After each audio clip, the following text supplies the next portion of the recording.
Let's take a live look at the Dow right now. Pretty flat for the day, 140 points or so. Let's bring in MarketWatch reporter Joy Wiltermuth. Joy, good to see you. So, do you believe? No, I'm only kidding. All right, the latest GDP came in well below expectations. What's going on? Well, it came in below expectations. Those weren't the numbers that Wall Street wanted to see. And then we also had an inflation report going in the other direction. So, you know, kind of messy data, but not the data that Wall Street was looking for. So not surprised that there's a little bit of trepidation here in the stock market today. I mean, a lot of people, I remember last year we were talking about, you know, the R word. We didn't go into that territory, but I think we've all been watching very closely these GDP numbers. Given this report with some of the most recent ones, where are you thinking we are?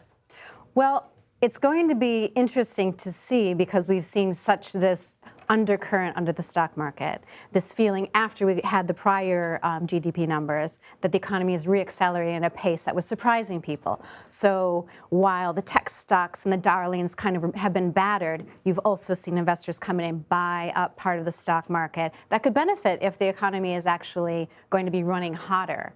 Now, I guess people are going to have to question what's the next move here. But the strength in the stock market that we've seen really sort of in February, while down and kind of flat, has been held up by this undercurrent of, well, the economy is going to accelerate more than expected. These areas should do well.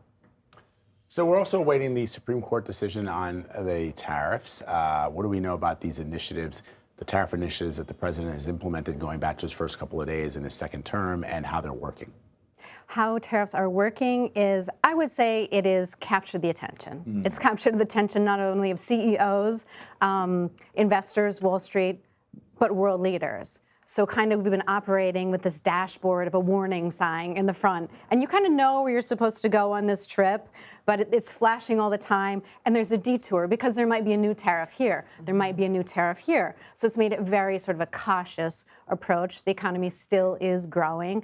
But at the same time, if the Supreme Court rules against Trump, which is expected by betting markets, then that would take some of the pressure off of that uncertainty. Because while there are other channels the tariffs can be reapplied, it wouldn't be an automatic, you know what, let me warn Canada that I'm going to do this. I get to say. It's more of, you know, there's more voices involved. There's more committees at the table to decide. It wouldn't be as powerful a threat that he's been wielding. Right.